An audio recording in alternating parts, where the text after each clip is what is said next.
We've all been shivering around here because of these frigid temperatures, but now we're tracking a little bit more snow heading our way to central Indiana. Thanks for inviting us in at 6 o'clock. All right, here's the good news. It's not going to be as cold tomorrow as it was today. No, it's not. There's a slight warm up that's on the way the next couple of days, and also a potential of some snow. Yes. Angela joins us with details on how much warmth we could see. We're going to be 10 to 15 degrees warmer this time tomorrow compared to where we are right now. That definitely deserves a yay. But it's all happening as this weather system approaches. And you mentioned the snow chance. I'm going to show you radar. What you see on radar close to home, we've been checking reports, none of that reaching the ground. What is that light snow in the southeastern sections of Minnesota? That's the fast moving weather system that will bring in the warmth, but it will also bring us some snow showers during the day tomorrow. We're between 15 and 20 right now, so still plenty cold after starting the day below zero. We have 18 degrees in Muncie and Richmond right now, 19 in Columbus and Bedford, and currently 17 degrees in Greencastle. We will spend the evening in the 20s. We do come down close to 10 over the next few hours, but as the southwesterly wind kicks up ahead of that weather system, temperatures will actually start to go up overnight. So out the door Thursday morning, mid-20s, and Thursday afternoon, again expected to be 10 to 15 degrees warmer than we are right now. That will put us in the low 30s. Temperatures continue to climb Friday, and as we start the weekend, we do get a chance to thaw out. However, more Arctic air on the way for next week. I'll have the complete 7-day forecast in just minutes. All right, thanks, Angela. We've been dealing with this recent cold stretch for about 10 days. So ahead tonight, we're getting a look at how the recent cold weather is impacting Hoosiers. Indianapolis EMS says it considers 7 cold-related runs in a day a high number. Yesterday, they say they responded to more than double that. In the first 15 days of this year, IEMS says it's been called out to 128 cold-related emergencies. And you can keep track of the winter warm-up on our live Doppler 13 weather app. It's a free download. You can find it in your phone's app store. Big money is now being offered to catch a fugitive and a former county councilman who's accused of child sex crimes. As our Jenny Runovich reports tonight, this cash reward is being ponied up by a private citizen, not police. Well, the U.S. Marshals and the Madison County Sheriff, who used to be with the Marshals Service, tell me it is rare to have a reward come from an ordinary citizen. Very rare. We're talking $25,000, all in hopes that this fugitive is finally found. He's at the top of Madison County's most wanted, and cash may lead to his capture, $25,000. That motivates people. As a reward for information. They'll start talking. Everyone's got a Judas out there. We just got to find them.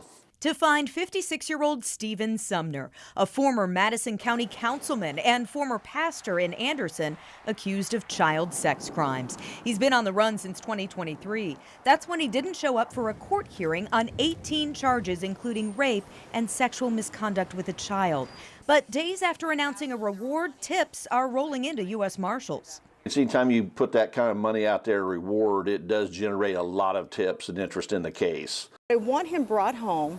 I want him tried in front of the people, and I want people to understand elected officials are not, they're not untouchable.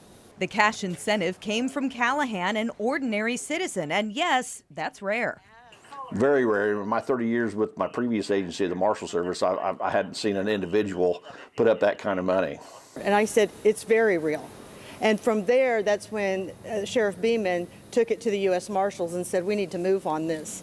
Callahan has no direct connection to Sumner's case, but she says he's been hiding far too long, wants justice for his alleged victims. My biggest fear is I have children. What if, for some reason, he's out there doing this to somebody else?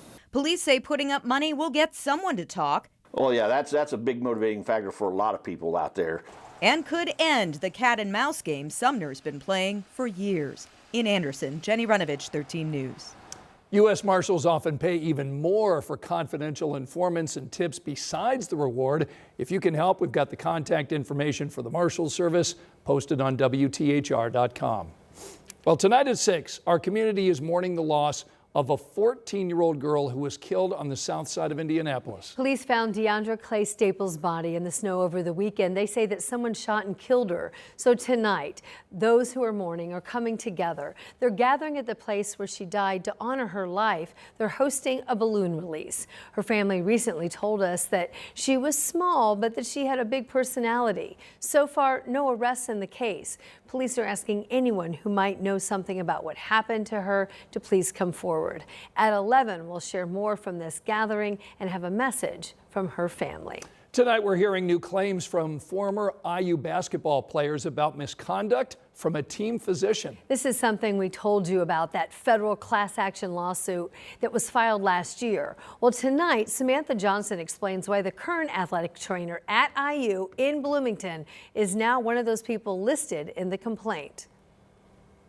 Dr. Brad Bomba Sr. worked as an IU men's basketball physician for nearly 30 years. But during that time, at least 3 former players accuse him of sexual assault and harassment. It's a real tragedy. It really is. Attorney Kathleen Delaney filed the amended lawsuit just this week. It claims players were routinely and repeatedly subjected to medically unnecessary, invasive, and abusive digital rectal examinations by Dr. Bomba Sr. 2 of the players who came forward played in the 90s. A third, who added his name to the lawsuit just this week, played in the early 80s. There's already an 18-year pattern that we're working with here.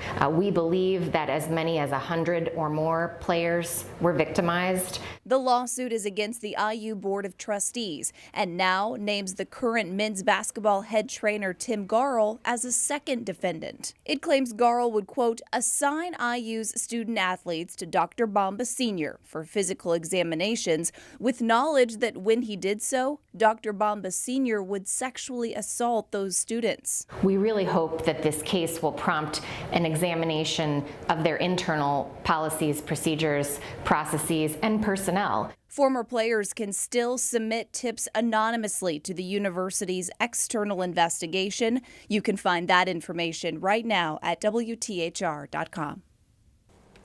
A spokesperson for IU told us today the university will not comment on litigation. So far, neither man is charged in this case. A court hearing is scheduled for Monday, March 3rd. The debate surrounding marijuana back at the State House. Several lawmakers have sponsored bills to legalize it in different ways. Emily Longnecker joins us tonight to talk about one of those bills that brought lawmakers and advocates for legalization together at the State House. Emily? The bill is House Bill 1630, and it would essentially legalize and regulate marijuana for anyone 21 years or older who wanted to use it, much the same way the state does for alcohol. The push to legalize cannabis has been an ongoing one at the State House. So far this year, lawmakers in both the House and Senate have filed several bills dealing with cannabis. Some lawmakers, like Republican Representative Heath Van Natter, the author of 1630, want to make it legal with stipulations. Others have bills to only legalize cannabis for medicinal purposes. By capturing the existing market in its entirety out of the gate, we ensure that law enforcement and Hoosiers, not criminals, benefit from this reform. Newly elected Governor Mike Braun weighed in on the ongoing debate. When it comes to recreational, I've been clear that that has a need for further discussion. We see in some states they have not been happy with the results of it.